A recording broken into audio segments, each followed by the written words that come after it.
We're going to talk a little bit about what happened with Donald Trump in Manhattan today. He pled not guilty, not a surprise.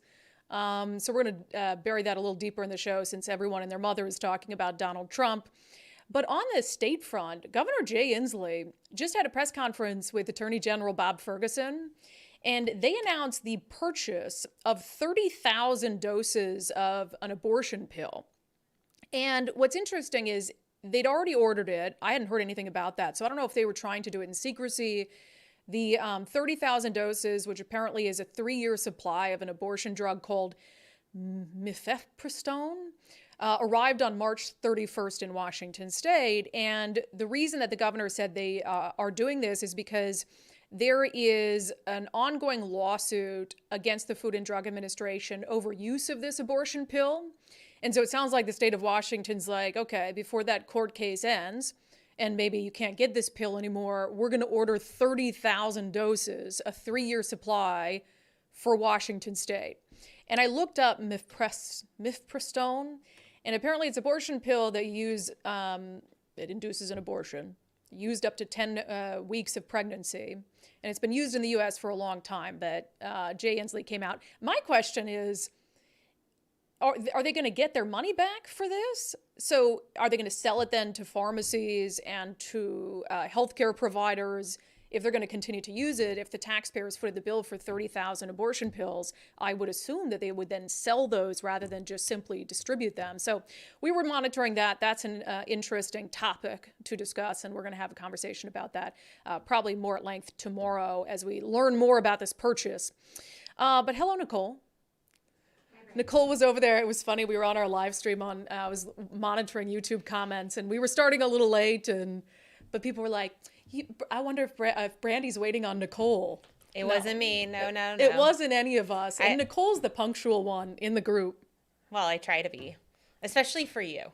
I don't like late. I don't like tardiness. You don't like late, and I know that. And so in my head, it makes me better at being on time because I'm usually cutting it very close to my deadlines. That's all right. You're forgiven. And I'm interested in talking about, can we say that John was in New York and he saw some of this craziness? So when we talk about the Trump situation later and the fact that Marjorie Taylor Greene today compared Trump to the persecution of our Lord and Savior Jesus Christ, we'll play as a soundbite from Marjorie Taylor Greene. But John Curley, the radio host in Seattle, good friends of ours. In fact, that's where Mike and I are getting married, at John Curley's place in September. He has an auction in New York. Yes, he has an auction tonight in New York. So he went early yesterday and got up early this morning and went down there and saw some of the chaos. I would have totally done that too, because I would have absolutely wanted to see what a circus it is down there. But we'll discuss Trump later because we have a lot of local stories to get to. And I'm going to play a piece from our friend Jonathan Cho, who's used to be with Como TV, now works covering homelessness for the Discovery Institute for something called fixhomelessness.org. But you may have noticed the title of today's episode is Councilmembers Gone Wild. And we have multiple stories that will explain why the title of today's episode is Councilmembers Gone Wild. But we have some council members in Washington state that really think a lot of themselves. They're two very different stories, but I want to start in Burien. So if you're not familiar, Burien's a suburb of Seattle. It's in the same county, though. It's in King County. And they're dealing with a homeless issue, just like everyone around here is dealing with a homelessness issue. And I'll let Jonathan Cho's story explain kind of the ins and outs of this. And I'm going to play the whole thing because it's really good. I love the work that Jonathan Cho is doing on the ground, but it gives a lot of the context for this council member that we're going to go in on. And so there was a homeless camp in Burien, and they went in to sweep it. And essentially this council member, who you'll see featured in this story, went and told the homeless people, there is a federal court ruling that says that if we don't have any place for you to go, then you don't have to move. So why don't you go over here on this city property by City Hall? And so she totally intervened in the attempt to clear these homeless individuals out of this area and just sent them up the hill to city property where it also became an issue. So here is Jonathan Cho's story. Burien's in recovery mode after a lengthy homeless takeover outside City Hall. haven't observed or heard any adamant defiance. On Friday, the men and women living in tents were ordered out after months of complaints from neighbors and business owners. I'll be honest, I'm kind of happy with the way things are going so far. The encampment residents were blamed for a rise in property crimes in the area, open-air drug use, and fires. They should definitely be able to stay on public property. Even though some neighbors advocated for the homeless to stay, there's nowhere for them to go. They're getting swept everywhere out of Seattle, so now they're coming over here. The move seemed to be going according to plan. Outreach groups and local ministries spent weeks trying to convince people to take shelter or enter detox programs. We've taken about 2 already to the church. And a few took them up on these offers. They got hot showers, they got food set up. But no one was expecting this. It's like a whack-a-mole sort of situation. Multiple people on the ground say Burien City Council member Sydney Moore, who's coming in and telling people to go up there, directed some of the homeless to a plot of city land just a block away. They didn't go there of their own volition. Right next to a family dental practice in the heart of Burien's business district. We are not going to let this happen. Over the weekend, I reached out to Moore numerous times for comment, but still no response. However, she did put out a statement in the B-Town blog, saying all she did was notify the homeless of their rights to sleep outdoors if there's no shelter space available in the city, citing the groundbreaking Supreme Court case Martin versus Boise.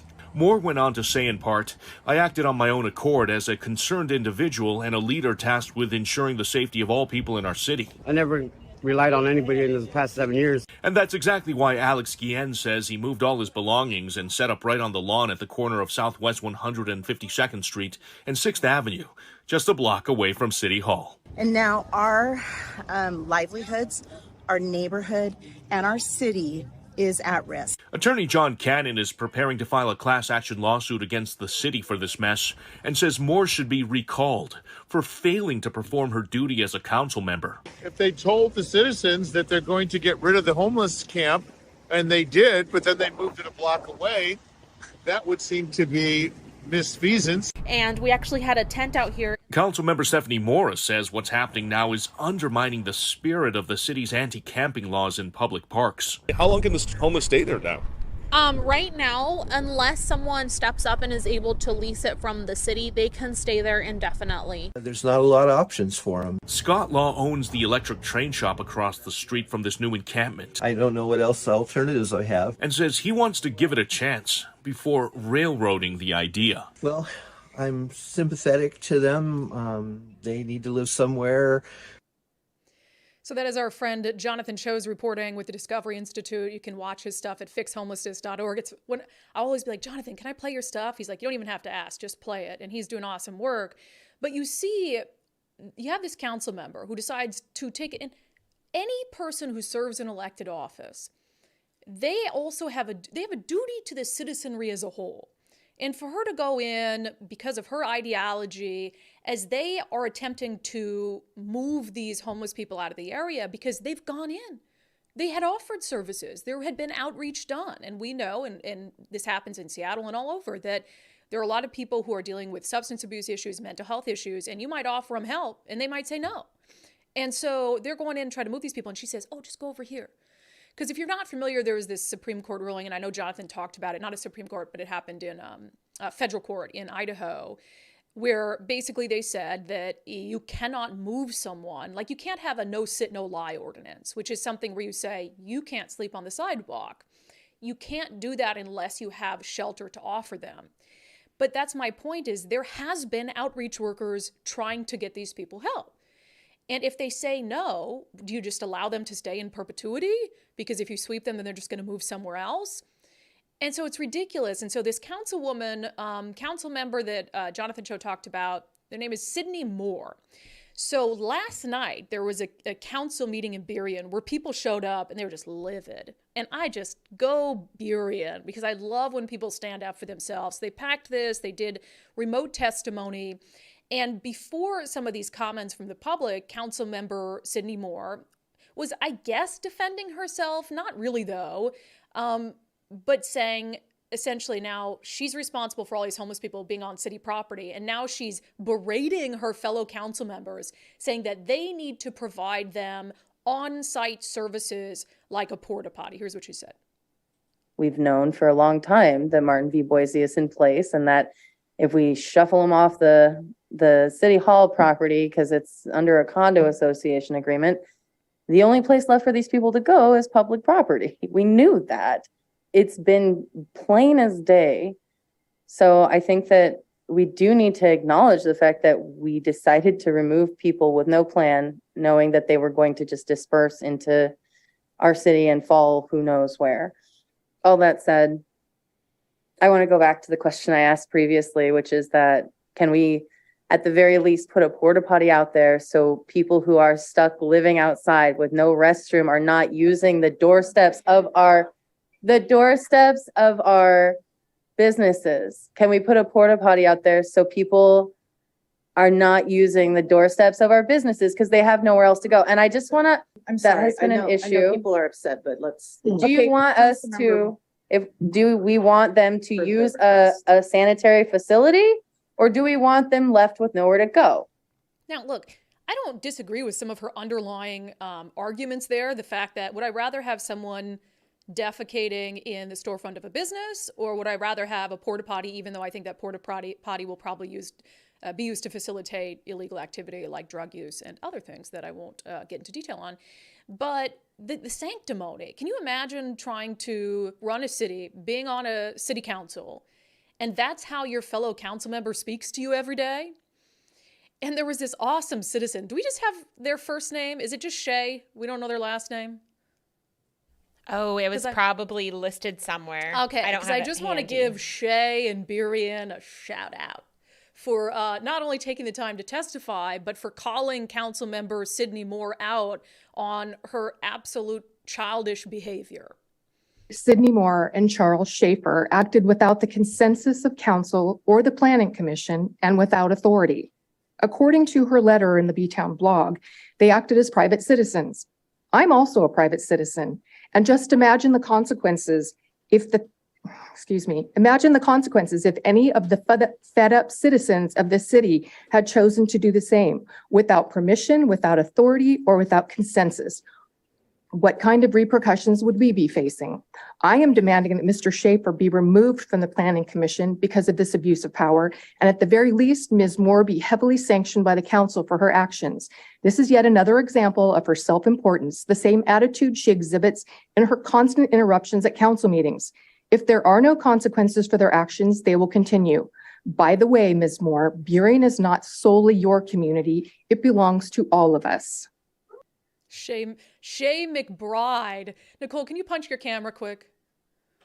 Just hold up. So Nicole, you could have just said it. Nicole writes me a little note just so we could give Shay a shout out. Shay McBride. Love it. Loved every second of it. Thank you, ma'am. But this is, this council member, Sydney Moore, is just one of the council members we're going to discuss today that led to me naming the show Councilmembers Gone Wild, because we can't, and I've seen other examples of these really highly ideological council members who are not there for the benefit of the citizenry at large. They're there to push a particular ideology at any cost and for any reason. And so had she been willing to sit there and say, look, guys, this is a tough situation. These homeless people are here, which you're in King County. How many homeless hotels has Dow Constantine bought? You're telling me you don't have a place to put these people? That's absurd to me. And just further evidence why we shouldn't be spending billions more on this issue until they prove that they can spend the billions they have to good effect. But had she sat there like an adult and said, here's the situation. They're here. We don't have anywhere to put them right now. We don't want businesses to have to be shoveling human feces off their stoops to be able to do business and have people who want to come and visit and shop and spend money. So let's put this, or let's let them into City Hall to use our bathrooms, something like that, and we'll see how that goes. So if she had been able to communicate that as an adult in a position like that on the council, I think that her fellow council members might have been amenable to having that conversation. But instead, she just shouts like a child, and it's completely ridiculous and a really good example of why we're not able to solve the homeless crisis. Because you have people like council member Sydney Moore at every level of government whose crazy ideologies come before just plain common sense. So anyway, thank you to Jonathan Cho for that report. I'm going to talk to Jonathan. I want to, since we have the live show 4 days a week, he does so much good stuff that we just need to amplify when it's out there, because he is on the ground. And I mean, look how many awesome voices he had in his story, business owners, citizens on various sides of the issue. That's what journalism is. So we need to play more of that reporting. But Burian, good luck. As long as you have a council member like Sydney Moore, I don't think you're going to see too much movement on some of these critical issues. All right, we mentioned on the show yesterday we added a sponsor to the program. And I will say about our sponsors, before you even get into a commercial, they're critical to what we're doing, to be able to have Nicole here full-time and to be able to do the show full-time. But I also just, oh, wow, somebody just honking outside, calm down. I also just really care about all the sponsors we have, because they're doing and offering really important services to people that I believe in. And MethodWorks is our latest sponsor to the podcast, methodworks.com. And they're out there helping small to mid-sized businesses with technology needs. People don't realize this, but if you haven't started a business, one like data breach can take out your entire business. If it goes bad and you don't have a plan in place. And so whether you have 5 employees or 50 employees, MethodWorks can help with all of your technology needs, getting employees computers they need, helping secure your data and your customer data. And in fact, and this is great, if Nicole, you want to pop their website back up, if you're a small business and you're like, I've been thinking about doing this, right now, they're going to do a month of free security monitoring, and a free security review for unDivided subscribers, which is an awesome, awesome deal. So a month of security monitoring, we have something going on outside of our building right now, so just ignore that. What is with the live show's a real struggle sometimes. Today, wow. Today, there's some road rage happening outside the building. Anyway, MethodWorks gets an extra long commercial because of it. Month of free security monitoring, free security review, awesome deal. So check them out, methodworks.com. That's methodworks.com. All right, we're going to continue on with, people were happy we brought back this segment, my favorite unDivided segment. It's called Unbelievable.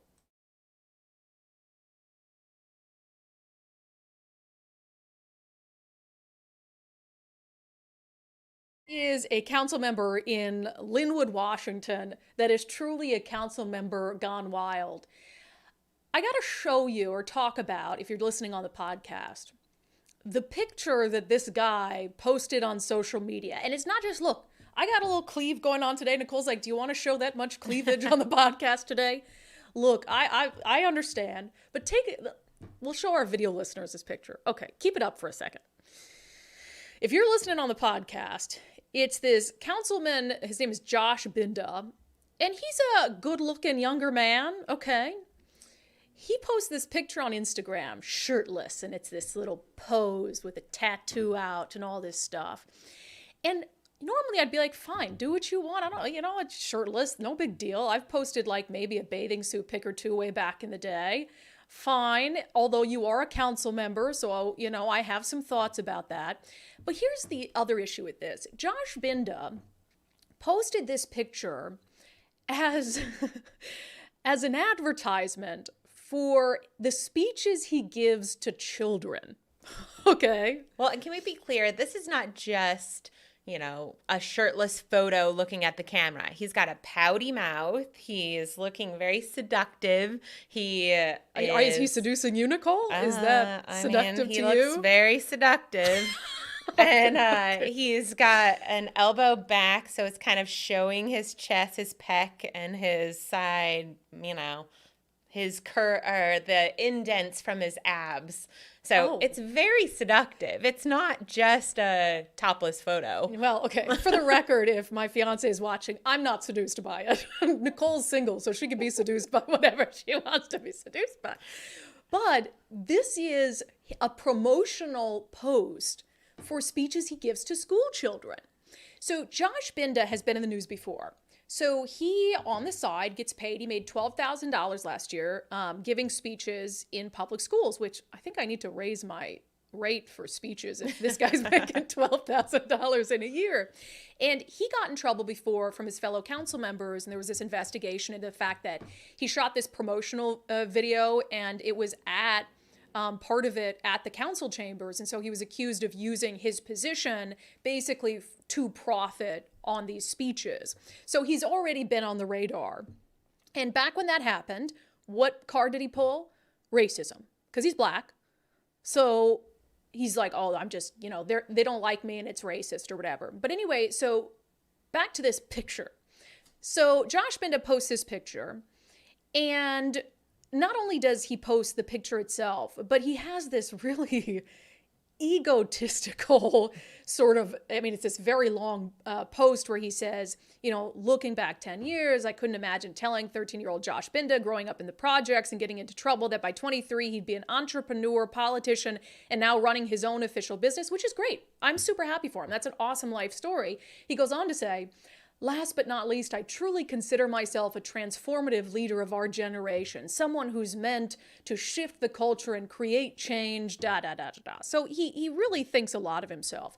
But again, this is about promoting his speeches to children. And so it is a completely reasonable conversation to ask, is it appropriate for a city council member to post, as Nicole characterizes it, a seductive shirtless photo to promote giving speeches, motivational speeches to kids? I think that's a very reasonable question to ask of him. But I'll give you one guess what Josh Binda has to say in response to any criticism, any whisper of criticism, that this is a little provocative of a picture to serve that purpose. Anybody? He says it's racist.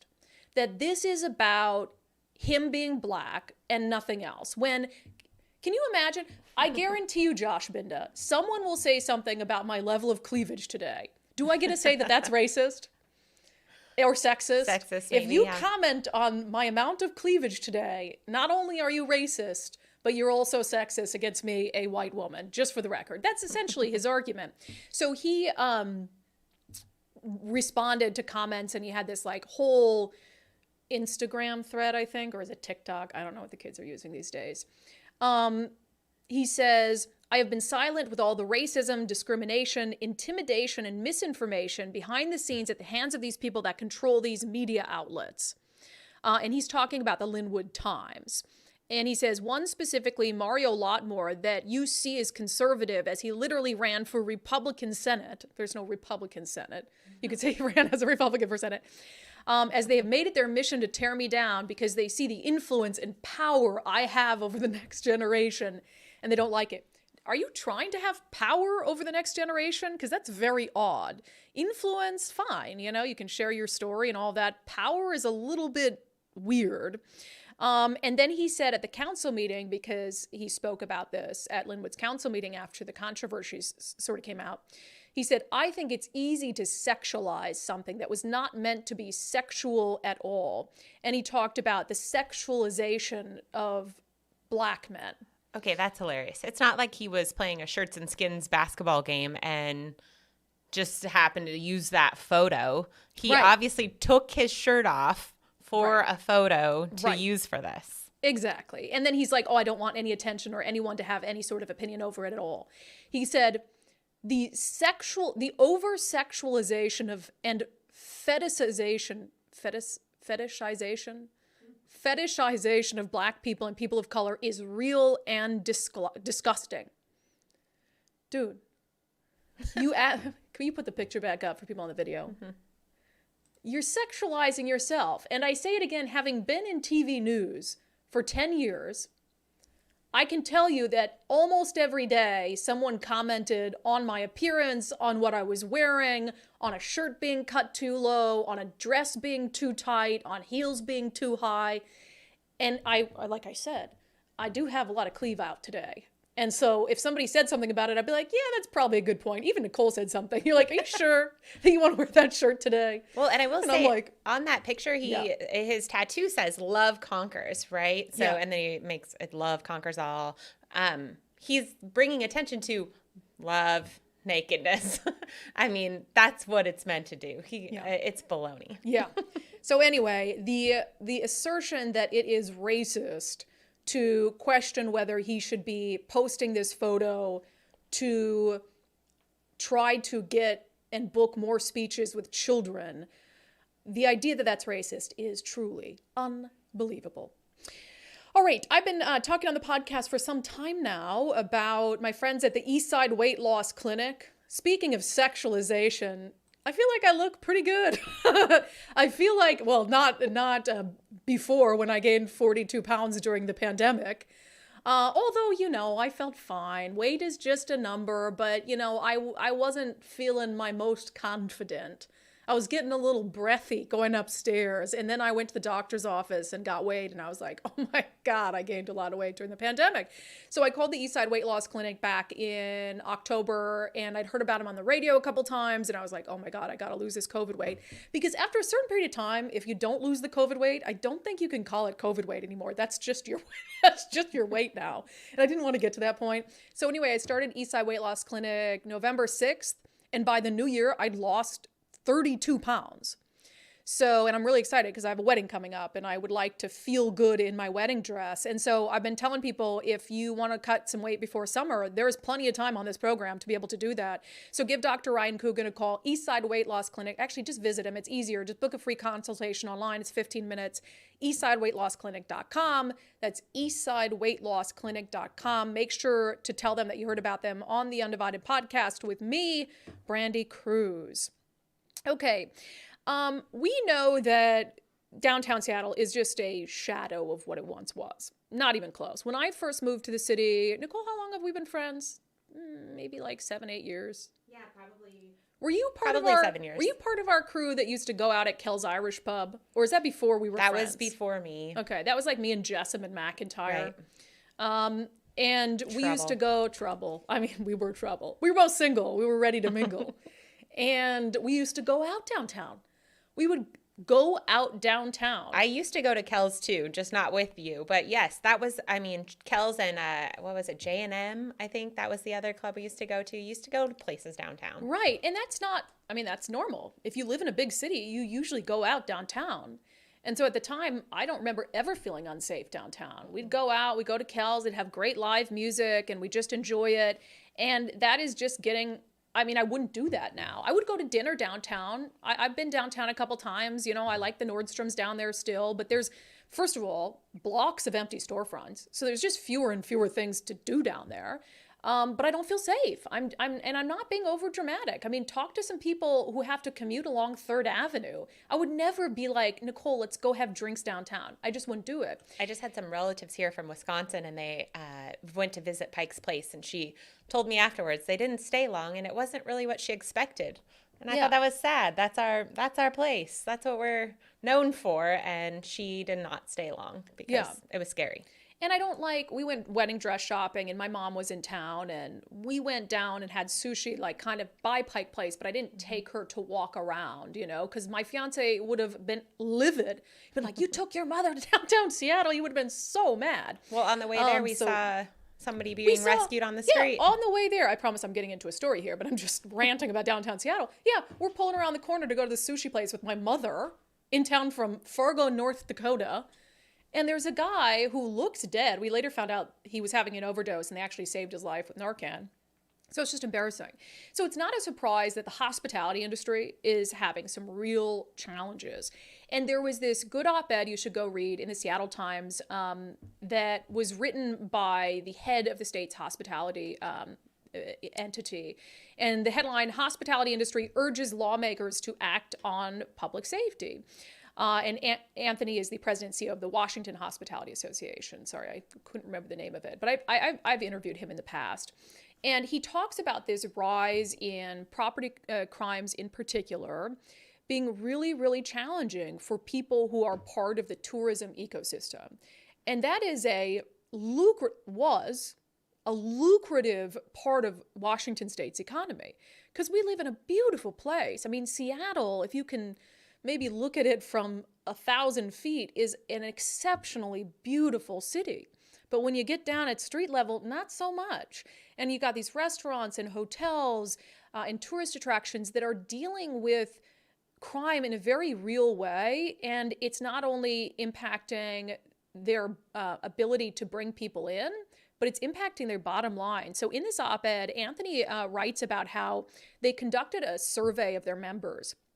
They found out that on average per location, so this is like an average restaurant location, average storefront, they spent $10,000, $10,082 in the past year to recover from crime and vandalism.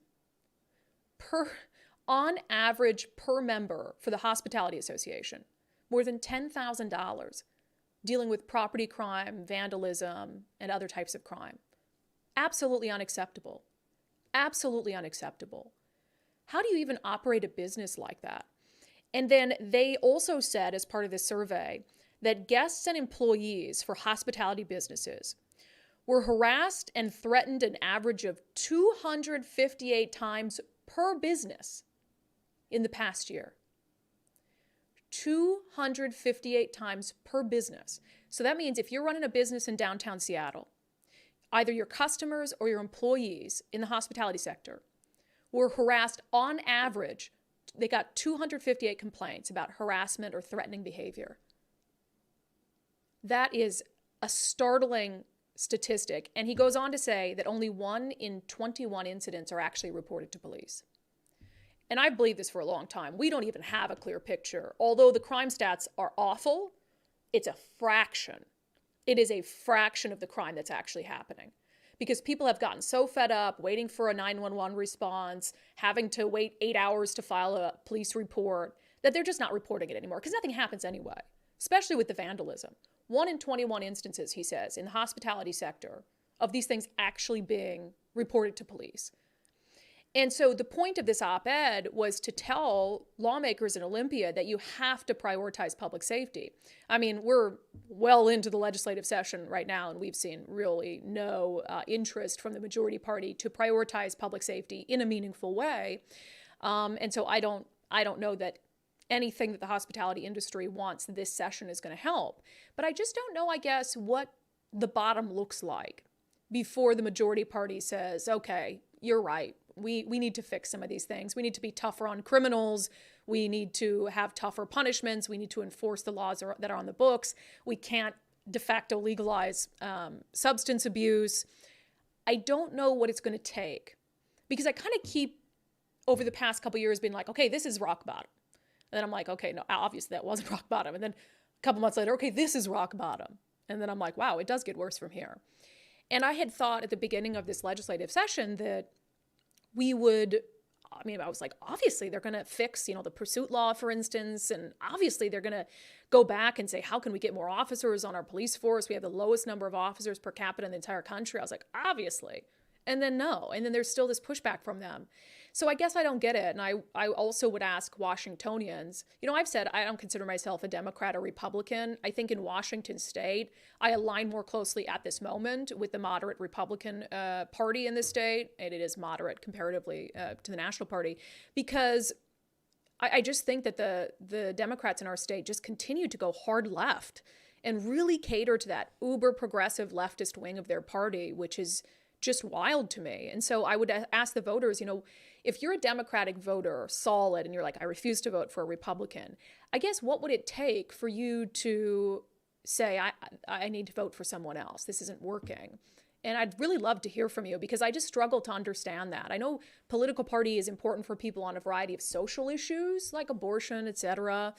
But you just take one step in downtown Seattle and things have to change. That's the economic engine of our state, at least it's supposed to be.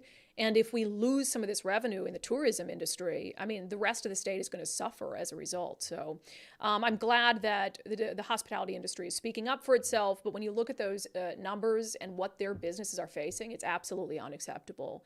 And every politician in the state should be able and be willing to acknowledge that.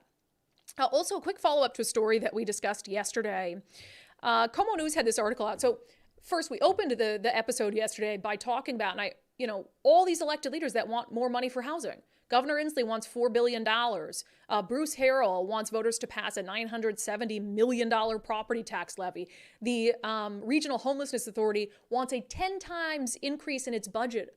They want something like a $12 billion operating budget. And then you have Dow Constantine. He wants $1.25 billion for mental health services.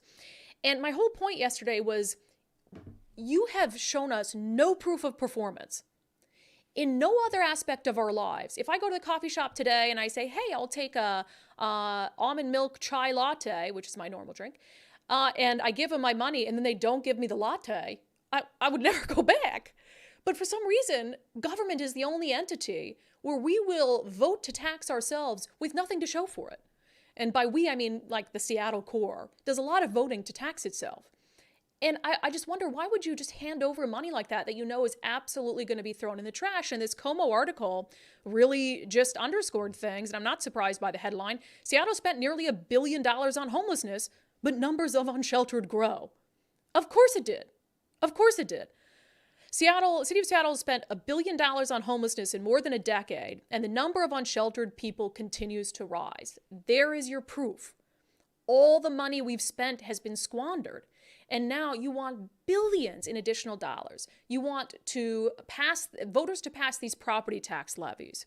You want them to tax themselves, and you're all of a sudden trying to convince us that you have a solution to an issue that has gotten exponentially worse over the past decade. I am fine spending more money if I know that what we're spending it on is proven to work. And to me, that should be a non-controversial, non-political opinion. I think we need to get back to looking at tax money like our money. I think it's easy. It's it comes out of your paycheck and it's just out of sight, out of mind. But you still need that accountability there. And remember, no other part of our lives would we throw money at something without any expectation of something in return or some sort of outcome for that money. But we do it here. And so I think that, yes, we're going to need money to dig ourselves out of this crisis because it's gotten so bad. But what they need to do is spend 2 years implementing some sort of action plan. They have the money to do it. And then, if at the end of 2 years you see positive results from that, then we'll scale it up. You come to us and you say, hey, this is what we did over the last 2 years. We've actually seen a positive outcome. The rest of us see it on the streets. And then come to us and say, hey, let's scale it up. We need more money. What do you say? Then I would be all on board. Because it's a societal good if we can fund a solution that actually works. But why on God's green earth would anyone throw money at a government that has proven incapable of solving this crisis? It's absolutely insane. And then the Department of Housing and Urban Development came out and said Washington State ranks second in the country for the most unhoused people per capita. Second in the country per capita. So there's no excuse for this. We are at the bottom of the barrel as far as this issue is concerned. All right, should we talk about Trump for a moment? Let's talk about Trump. I suppose you have to. This isn't meant to be a CNN competitor, and so we try not to dive too much into stories that every single other entity in the world is covering. But there's a couple things on this, and I've been clear, I don't particularly like Donald Trump. I kind of just wish he would have retired peacefully at Mar-a-Lago, and then Ron DeSantis runs his campaign and maybe chooses Nikki Haley as a running mate or something. But anyway, so Trump went to Manhattan, turned himself in as we knew he was going to, was technically arrested, although I don't know the extent to which that felt like an arrest for him. And then he pled not guilty. This is related to hush money payments allegedly sent to Stormy Daniels and how they were categorized as a business expense, etc. So anyway, it was a circus outside. We mentioned earlier John Curley, radio host in Seattle, dear friend of Nicole and I's, was there for an auction. And of course John Curley went down there. Of course he went down there. Did he tell you kind of what he saw? Not a lot. He just said he was trying to stay back a little bit, which I was actually surprised about because normally John wants to get in on the action, right? But he was waiting for Trump and then he had to go and Trump showed up right after him. But no, I think that I saw some other social media posts where there was some chaos laying on flags. It looked like there was more Trump support than there was excitement about him being there.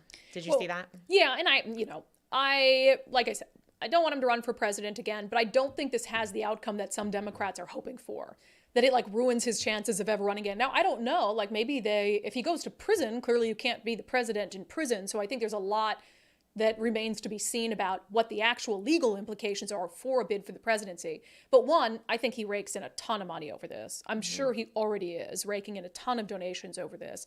And I think it galvanizes his base. I think it makes a martyr out of him. I look at, and I don't believe anyone's above the law. I've been very clear on that, and I'll be consistent. I don't care who you are. I don't care if you're the president of the United States. I don't care who you are. I'm not going to sit here and preach that we need to throw the book at people who are repeatedly committing crimes and then say, oh, but Trump gets off the hook. So if they've got evidence against this guy that he did something wrong, fine. But I think there's a question about, are they amplifying it because of who he is and what he stands for? And is it in the best interest of the country, which I don't think it is. So that's where I'm at on this issue. But I got to say, Marjorie Taylor Greene, interesting woman. So she was doing, it looked like this news network, which I looked it up because I'd never heard of it, Right Side Broadcasting Network. They were doing live coverage of Trump, turning himself in. And I think they were riding in a vehicle with Marjorie Taylor Greene when she talked about the persecution of Donald Trump. And this is a doozy. Go ahead. President Trump is joining some of the most incredible people in history being arrested today. Nelson Mandela was arrested, served time in prison. Jesus was arrested and murdered by the Roman government. There have been many people throughout history that have been arrested and persecuted by radical, corrupt governments. And it's beginning today in New York City. And I just can't believe it's happening, but I'll always support him. He's done nothing wrong. Nelson Mandela and our Savior Jesus Christ. I am going to take great umbrage with the bundling of Donald Trump into our Savior Jesus Christ's sacrifices and persecution. Especially for this specific thing. Right, we're talking about... I also don't understand the excitement about it because he is a president. It's embarrassing for the country. It's all of those things, and everybody's, having parties about the Trump indictment. I don't understand that either. No, people are unhinged over Trump. I've always said there are two types of Trump derangement syndrome, because the left uses it for people who are like, MAGA all day, like everything. There is a the right uses it for people on the left who are like meltdown over Trump. I think there's two types of Trump derangement syndrome. Either like you live or breathe by this man, or you feel like his mere existence is a threat to your being. And it's like, you guys just let go. I'm not saying, do what you want, but it's like, just take a breath. It's just one man. It's just one man. So we'll see what happens with Donald Trump. I'm not trying to gloss over it like it's not a big story or a big deal, but, that's not what this show is about. I do think that this is just continuing the divides in our country, but I also believe that there are an awful lot of us, right, left, and center, who are kind of over it, ready to move on to other things. And maybe we just let those corners of society kind of duke it out over Donald Trump while this plays down. Okay, I'm going to take some of your comments and questions from the live stream. Let's see. Weiss Castle says, you've not shown any religious interested. I don't know what that means. Okay. The Lechner say, I wouldn't equate him to those people in history. Yes, that's very true. I think that is just a silly thing. I've never seen that before. Aaron is commenting on John Curley. We're talking about John Curley's trip to New York. John is such a great guy. You need to get him next. I've never come across a more humble, genuine person with celebrity who cares deeply about others. Yeah, John is an awesome guy. He's just really, really, really caring, and he's so interested. Okay. Let me see. Nicole, feel free to read some good ones that you see. Rachel said, pretty good for the second day, team. Thanks. Sorry for the delayed start. And the traffic chaos outside the door. Sue said, there's plenty of housing available. What's the solution for those who say no? Those who say no after being offered should not be allowed to camp out in cities. And technically, you can move them then. So with the federal court ruling, they don't have to say yes. But if you've said, hey, you can't camp there, we have a shelter space for you today, and they say no, then you can move them. The issue is you can't move them if then you say, we don't have any shelter space, but you can't stay here.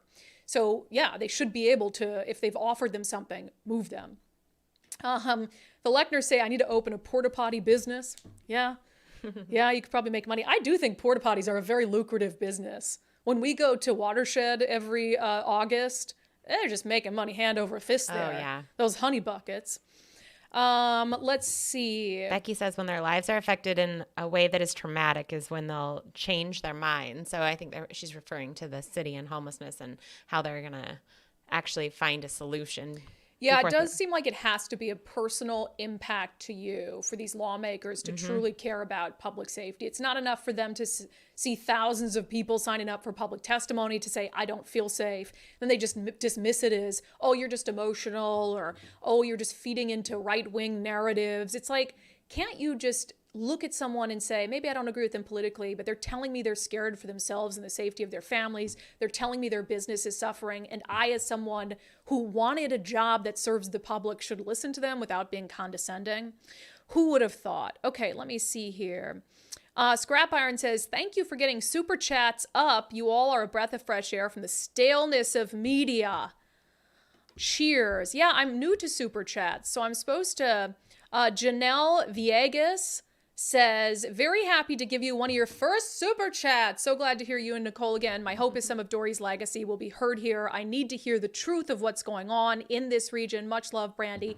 Thank you, Janelle. Yeah, I didn't really know what super chats was, although when I was on the Timcast with Tim Pool, they were using that, and it was funny because people who hate Tim Pool would pay a little money to do a super chat just so he would read like their hate toward him. So, I mean, honestly, if you're going to send us cash to say something mean, I'll read it. For sure. For sure. I'll make Nicole read it. Show content.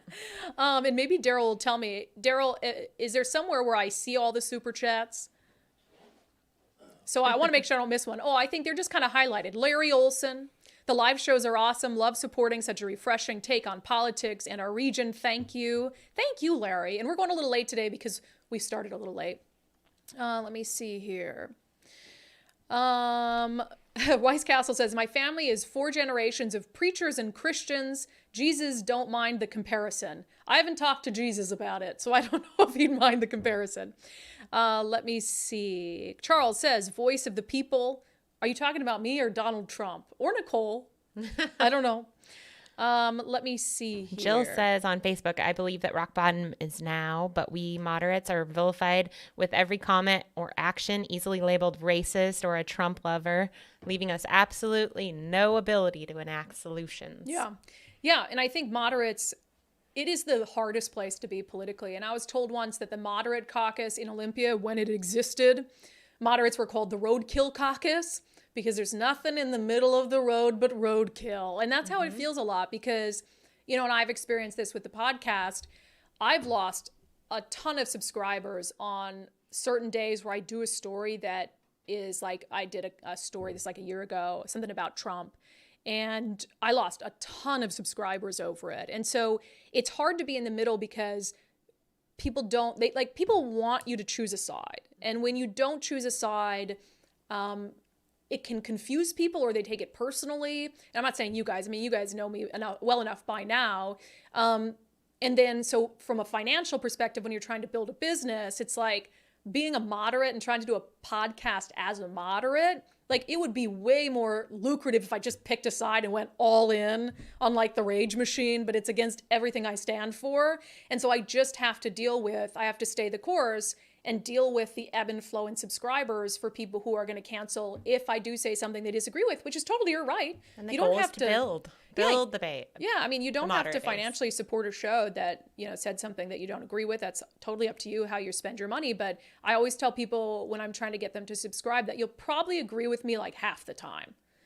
And so as long as you're prepared for that, like you probably agree with me about half the time. And I think that's fine. I don't know anybody who I agree with 100% of the time. And that's just sort of, I mean, you and I, Nicole, I would say that we're not lockstep politically. Not always. Not always.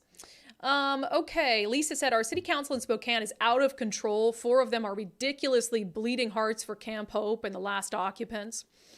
Yeah, Spokane, that's been interesting to watch Spokane deal with some of the homeless issues, because if you're not familiar with Camp Hope, Camp Hope, at the time that it was like at its peak, it was like the largest homeless camp in the state. And you would think that sounds very contrary because it's in Spokane, which is more of a Republican area. They have a Republican mayor, but the camp was on state property. So you had this camp that the mayor of Spokane would have absolutely taken care of, but she couldn't. She had no jurisdiction. And so it was this interesting little like pocket of Seattle politics over in Spokane. What a mess that was. Okay. Teresa said, I appreciate your middle of the road opinion. I don't always agree, but respect your opinion on things. Thank you, Teresa. And I try to respect your guys' opinions on things. And I know there, for instance, are a lot of Trump fans who watch the show. And to me, I never got the like outright vilification of people who support a politician.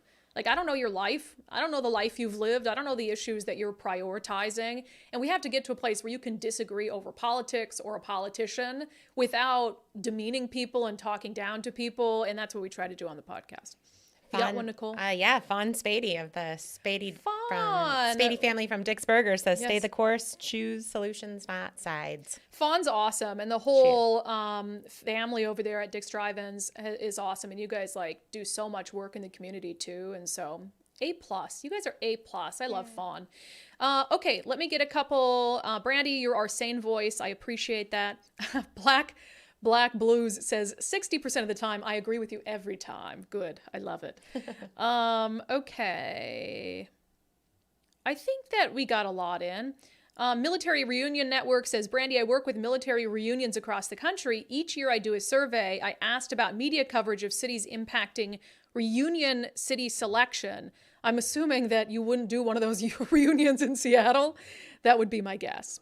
NWAV8R says, you and Nicole are the part of Dory's legacy. Love you guys and am super blessed to have you both around still. You have a lot of fans, Nicole. People are so stoked to just hear your voice, hear your voice again. Yeah. Well, it's glad to be speaking again. I'm glad to be speaking again. It's great to be speaking again. Yeah, it's nice to have you here. I missed everybody. I did miss everybody. Yeah, I got a lot of nice comments. Okay, thank you for your comments. As always, you can watch the show. You can comment on Patreon or Locals. You can comment on the YouTube chat or in the Facebook stream.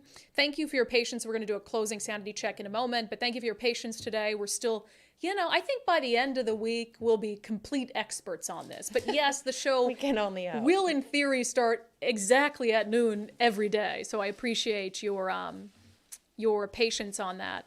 Mello said, not sure what all the cleavage talk is about. All I see is a microphone. This wasn't worth the watching and driving. Oh, don't watch and drive. Don't watch and drive, but I noticed that too. Your mic is very well placed today. Ah, okay, good. See, I'm just, sending out thirsty traps out there.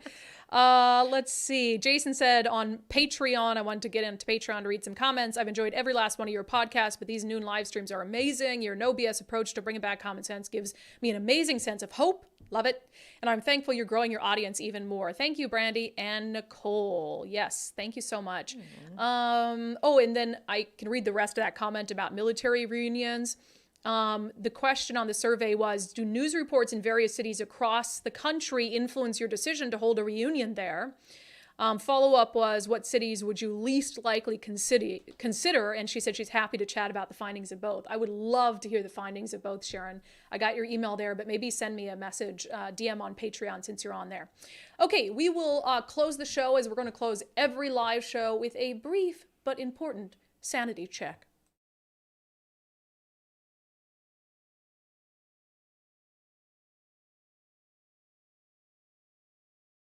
Where failure is okay, where it is okay to feel like you want to do better than someone else. And I think that's particularly true in our educational institutions. There is a story out of the University of Pennsylvania. During COVID-19, the University of Pennsylvania suspended its Dean's List. So you know what a Dean's List is? Dean's List is you do good, you do well, you meet certain thresholds that they put in place for your academic achievement, and you make the Dean's List. And it's a great accomplishment. And you can tell your family, hey, it's a good thing you're spending $40,000 a year on my education because I made the dean's list. And then they cannot feel so bad about the level of student debt that they have. But also it looks good when you go to apply for jobs to say, hey, I had a really consistently good academic achievement. I was on the dean's list. And again, competition is healthy. Striving to meet or reach a goal is healthy, and it's particularly good for our young people. So there is now an update to the University of Pennsylvania saying that it is going to cease recognizing students' academic achievements on the dean's list. This is from thecollegefix.com. Beginning July 1st, UPenn no longer going to have a dean's list at all. So they suspended it during COVID. They're not going to bring it back. And I thought what was interesting is there was even some students there during COVID that said, why would you suspend the dean's list just because COVID is going on? There are some of us who continue to work very hard, even under difficult circumstances, to do well. They signed a petition, 250 students at the time, saying the removal of the dean's list for the 2019-2020 academic year would be a great disappointment to Penn students who have dedicated efforts to their academics in these difficult times. And the same is true moving forward. And I think this speaks to a lot of what's happening in our country and why we need to get back to a place of sanity and common sense. I think we're raising a generation of wusses.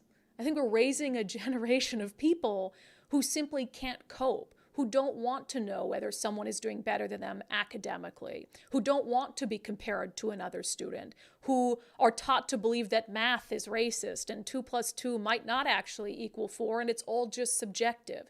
It's not subjective. Either you're doing well in school, you're doing well on your assignments, you're doing well on your tests academically, or you're not.